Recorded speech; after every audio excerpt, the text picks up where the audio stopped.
everybody and welcome to today's video. I hope the day is treating you kindly. If you're new here, my name is Latte and today we're going to have a really chill day on the island. I just wanted to decorate and work on the lavender patch area and the area behind that too. So while we do that, I thought I would also talk about my new island that I'm hoping to start by the end of the month. So that is sort of the plan for today. It's going to be a very chatty video, so if you want to grab your game or grab something to eat or drink, you can, and I hope you guys will stick around. So first thing we're doing before I get on to decorating, I have to do some chores first, as always. And who is this? Who are you? Oh, it's Mr. Comet. Hi. I really hope you guys heard that because that is my 11-month-old kitten and he's so cute. Anyways, back to the video. Cat distraction over. He's already left and he doesn't close the door after him. Typical. Anyways, what I was going to say was that if you've already completed your fossil collection and you're not using your fossils to decorate with, you can sell them off to the twins and then you can make some good coin off of it. If you get mostly skulls, then you've got yourself a good deal. You're going to get a lot of bells for that. But if you have mostly tails and torsos, not so much. Still a good deal, but not as much as if you had mostly skulls. Out of context, that sounds really bad, but this is an Animal Crossing, so you guys understand what I mean, right? I'm also stocking up on some shovels, and there was that tin bucket there that I thought would have been perfect, so I also bought that. And before we head off to the lavender area, there's another thing I want to show you. So I've changed up this little central area. I had the nuptial bell here, but I've replaced it with one of the egg day trees. So yeah, so I like this so much more. I was trying to make that nuptial bell work so hard, but I just ended up changing it out and I like this so much more. It looks more fairy core in my opinion, and yeah, so we are now starting to decorate. I am just going to be working around this area. I'm just going to be adding in some items here and there, and then we're going to make a pathway behind the house and then decorate that area too, and also the entrance of the campsite. So that's sort of the general outline of what's going to be happening as I talk about the new island and the plans I have for Opal before we can start the new island.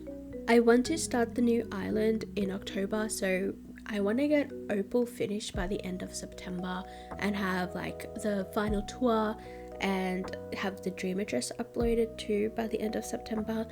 I feel like I can get that done because we're about 80% done with the island. I just have a couple of spots here and there on the land to decorate, and then we have all the beaches. So not too much left to go.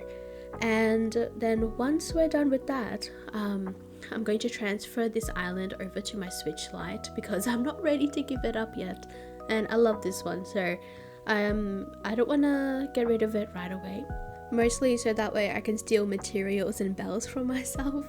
And yeah, so that is sort of what I have for this island. And then for the new island, I definitely want to start it in October. And in terms of themes, I'm so torn with what I want to do. I'm not going to be boxing myself into a specific theme. I know right now there's an emphasis on having no theme islands, but for me, I do like having an overall theme, so that way I don't feel overwhelmed. And it'll probably be another mixed island like how I did with Opal. Opal is a natural foresty fairycore island, so it will be something similar to that, but obviously not the same sort of themes. I want to do something that is almost the complete opposite of fairycore because I'm low-key kind of bored of seeing all these pastels and light woods and stuff, so I want to use some different types of flowers for one, and I also want to use a lot of the darker furniture items we have in the game, so I'm excited for that sort of change. And for the new island, I only have one requirement, and that is that I want 2 south-facing river mounts. I have this build idea, and to be able to do it, I need to have 2 south-facing river mounts. So that is the only requirement so far. In terms of the island theme, I don't have anything picked out at the moment, but these are some of my ideas. And also, if you have any ideas and feedback, it would be much appreciated, so that way I have a bit of an easier time picking the next theme.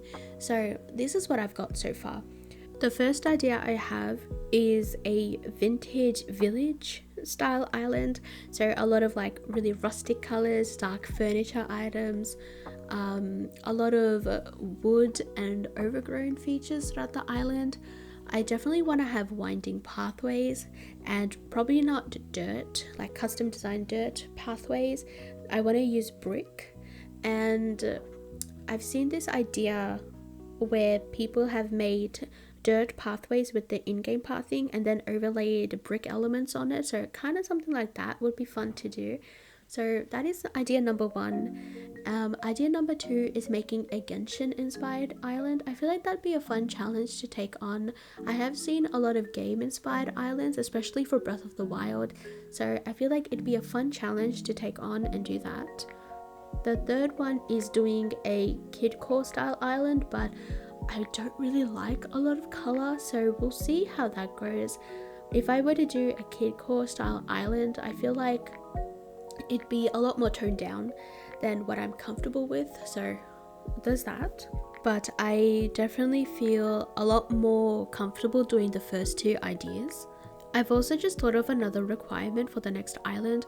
I do want to have resident services quite a bit away from the airport. My island right now has the resident services very close to the airport, so for the next one, for the idea that I have with the river build, resident services needs to be quite a bit away for that to work, so that is my other requirement. But yeah, that is pretty much all I have in terms of ideas. I'm definitely leaning more towards the first one with the vintage town aesthetic, and having a lot of like the rustic features and everything. That is definitely what I'm leaning more towards than the Genshin Impact inspired island, but we'll see how I feel after a couple weeks before I have to start the island. I haven't picked out a name yet, so that is also something I need to figure out. And that's pretty much it. The only thing I know is that Ed is going to be on the next island too, because he's my favorite, and you know, you gotta have your favorite character on every island you make. Anyways, we are pretty much wrapping up the decorating now. I'm just finishing up this last section over here that is next to the sunken lake that I made for the campsite.